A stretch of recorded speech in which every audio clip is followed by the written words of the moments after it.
Hi everyone. This is a video about psychology of investing. We all know that investing is a very emotional journey, and actually statistics prove that main mistakes of investors happen because of emotions. That's why in this video I will explain different concepts and different ideas on how emotions may affect your rational thinking. And that's why I call this video Becoming a Rational Investor. Well, we'll start with a couple of concepts which you have to keep in mind by making your investments or by designing your investing strategy. One very important concept from economics is the concept of opportunity cost. Opportunity cost is the foregone benefit that would have been derived from an option not chosen. In simple words, opportunity cost is something which you haven't done with what was the second best option. There is an opportunity cost of watching this video and listening to me. Now, instead of listening to me, you could be doing something else. That what is you're not doing right now is an opportunity cost of watching this video. So with every investment, with every dollar spent, there is an opportunity cost. What else could you do with that dollar? And it's very powerful concept. It's a very powerful concept to help us save. Yeah, when we are spending money on something, we could think, what else could this money buy us? And with investments, it's also a very powerful concept. For example, a concept of opportunity cost might help you understand that buying a property may not be always the best investment there is.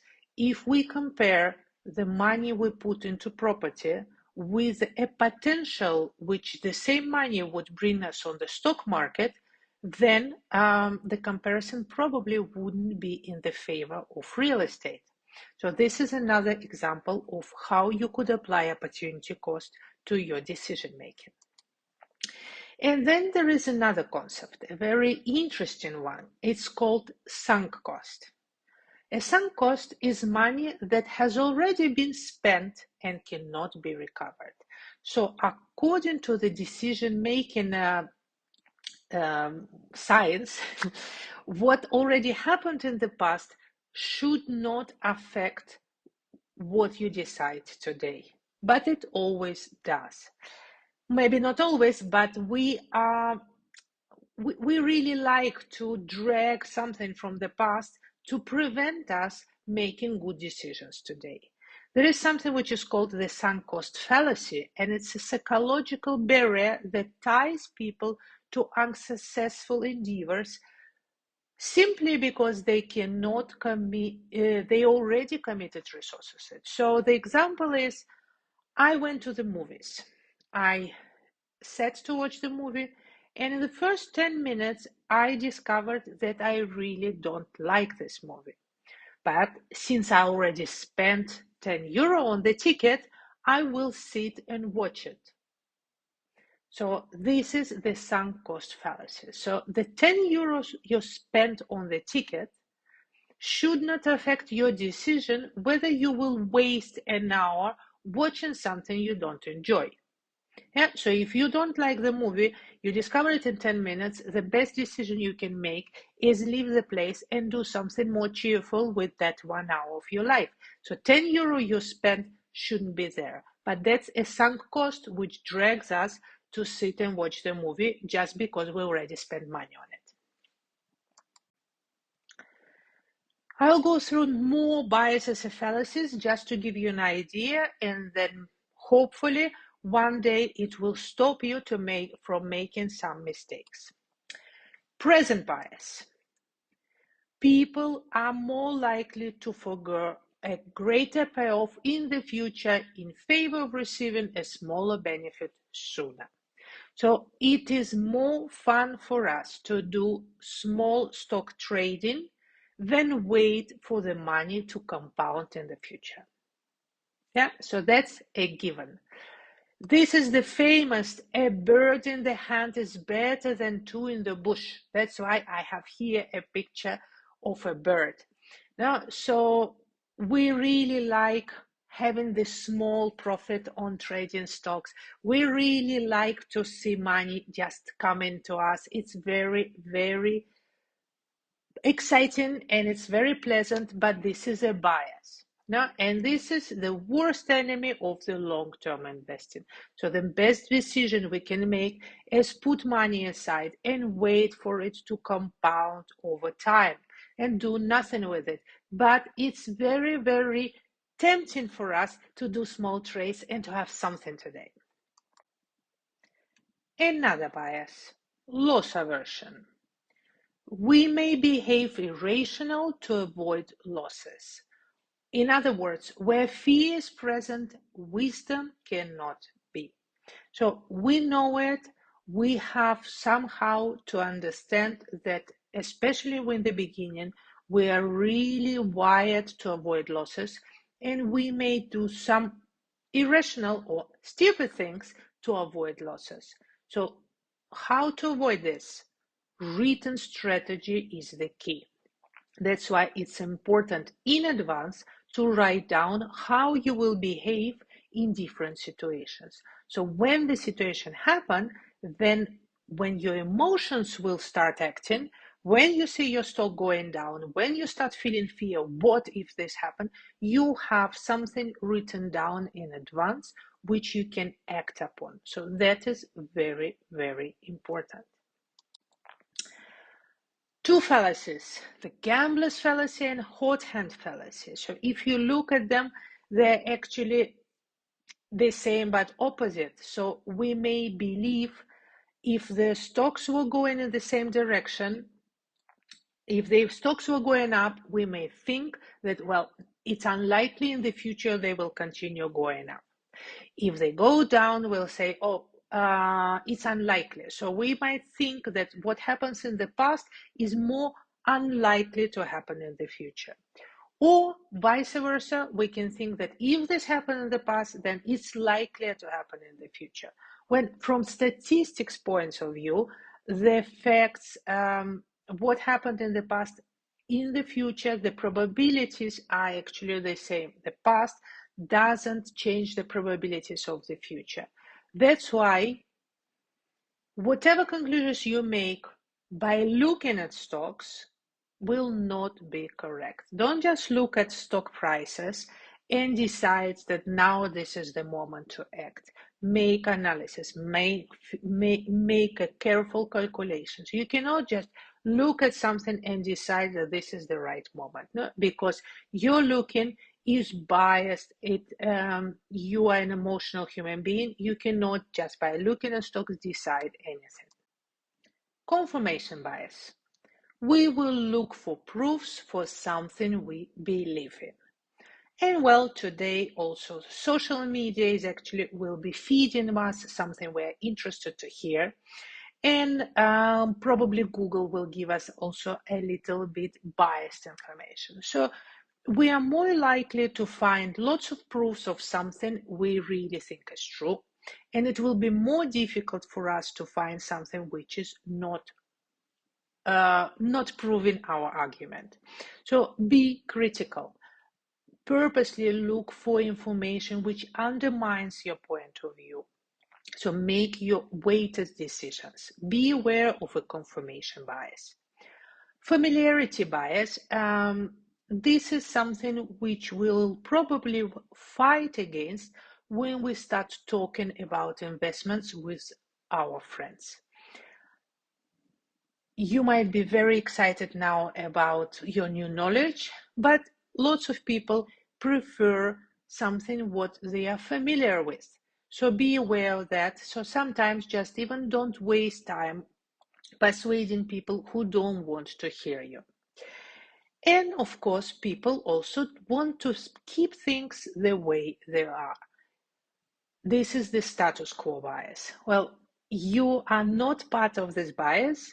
You are a brave person who is trying something new, but be aware the status quo is a powerful bias for lots of people.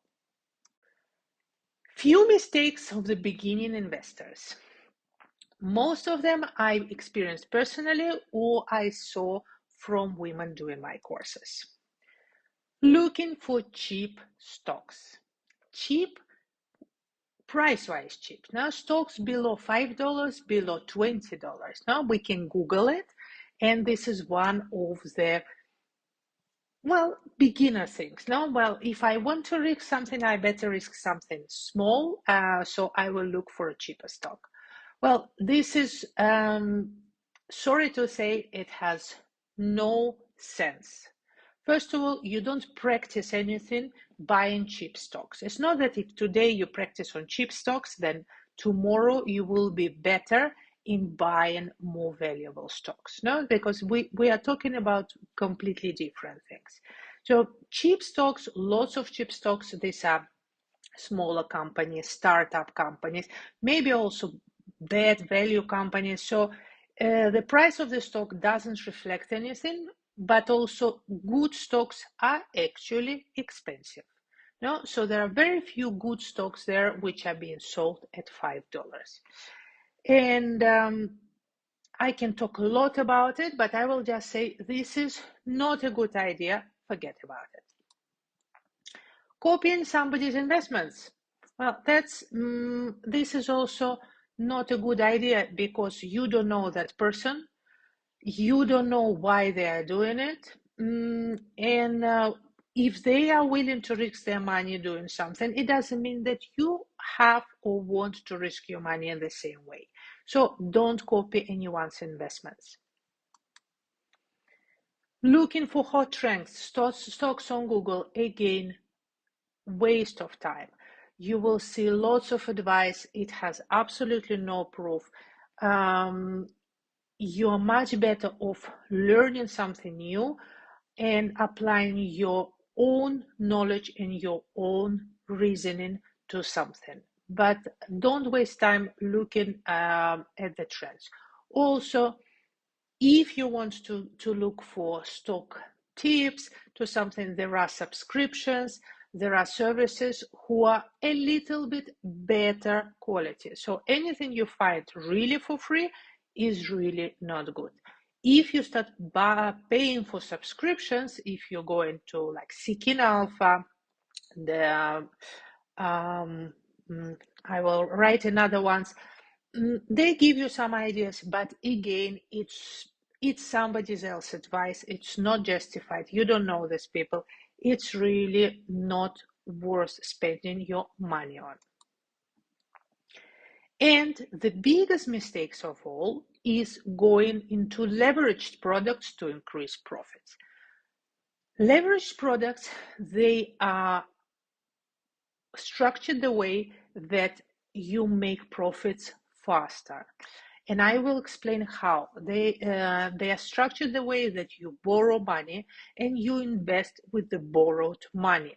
So in that way, if you're successful, if your investments are successful, they multiply in value much quicker. But the downside, obviously, is that if you bet borrowed money and you lose it, then you're into big debt very, very quickly. So how does it work? So now let's see how debt can increase our returns. Imagine I can make 10% return on investment. I'm pretty sure I can make 10%. So I will borrow money at 2% and I will use borrowed money to make my profits. So I will actually make 8% profit on money I don't have. Let me repeat it. I'm making 10% return on investment. So from $100, I will make $10 profit. I will not use my own $100. I will borrow $100 at 2%. So I will borrow $100. I will make profit. No, so I will receive afterwards 110. So I will return 100. I will pay $2, which was interest, and I will be left with $8. $8 I made on nothing. No, it was not my money. I actually didn't need money to make this investment. So it sounds really, really nice. And that way, I can borrow more money and my money will grow very fast. In fact, the more money I borrow, the faster my money is growing. So I did it with 100 and I made $8. So this sounds so good. So why don't I borrow 1,000 and or maybe even 10,000? So it is quite addictive. It seems easy, and as far as I am successful with my guesses and my investments, it really, really shows very powerful results. Unless I go into losses. So if I start going into losses, then I go down quite quickly as well. And losses will bring me into debt really quickly, and they can actually bring me into a huge debt.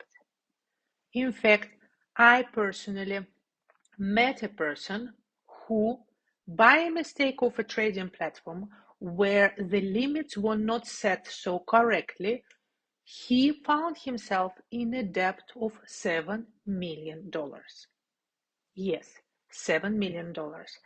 I know the person personally, and I know that when he was explaining what he was doing, he was saying that it was so easy and that he was making money so fast, it actually didn't seem it was true. Well, it's correct. It was not true. Now, when it all turned down, he found himself in a very, very unpleasant situation. Well, how the story finished with that person actually was able to prove that it was a mistake of the trading platform, and the trading platform agreed that they will be trading on his behalf in the future, slowly eliminating his debt. And so now I think it's 3-4 years further, his debt is slowly diminishes, but officially he still owes money. Just he decided not to go to court and claim this to be a traders platform mistake. They are trying to return him money, but it's very, very unpleasant. And fortunately, this person is, from one side, considerably wealthy, from other side, very emotionally balanced person. So he didn't commit suicide when he saw the 7 million debt, which I'm not sure how other people would act on. So that's just a small story about leveraged products, products with depth, and big warning not to go into leveraged products. I hope you learned something from this video, and I see you later.